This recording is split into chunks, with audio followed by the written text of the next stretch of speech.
Okay, now I'm actually going to take my foot off the ground and stand up here. She stood well. Get down. Same thing on the other side. The reason I'm going to mount her on both sides is because, I learned this from experience, when you finally get on, you're going to go from your left horse and all of a sudden appear in the right eye of your other horse.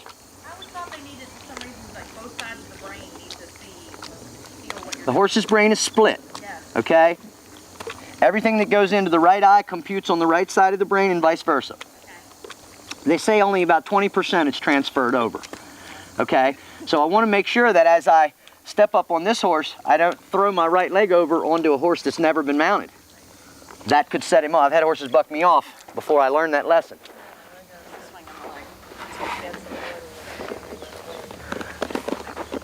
And I may have to mount my horse from one side or the other, depending on where I'm riding.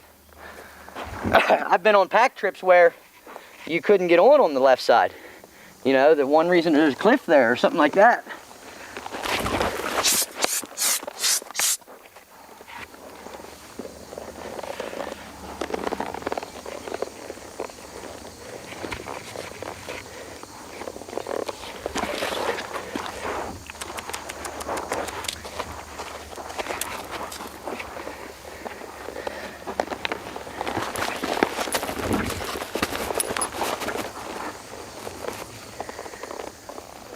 I have my left rein.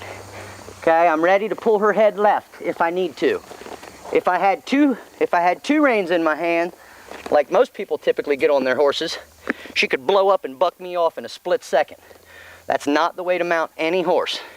A lot of people get hurt getting on and getting off. And if they would get on, leaving that outside rein out of the picture, they would have a way to control their horse if something happened when they're getting up and down. No matter what she does from here, I can control her head, so I can keep her butt away from me.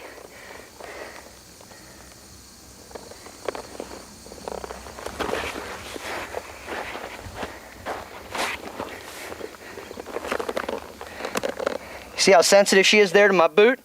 I'm going to make sure every time I tickle her with my boot and get her desensitized to that.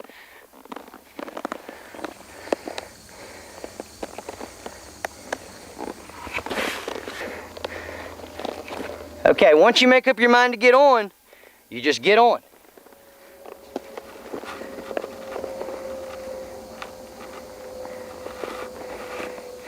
Holy smoke.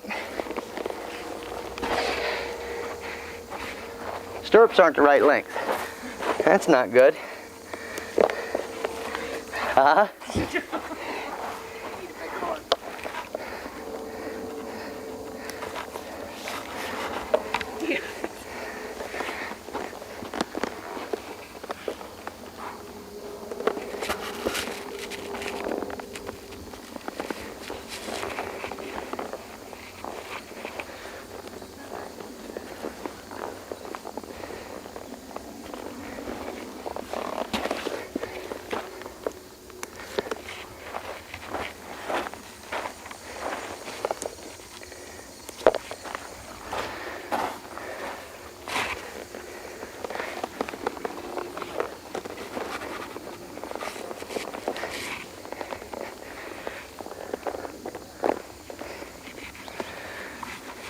Okay.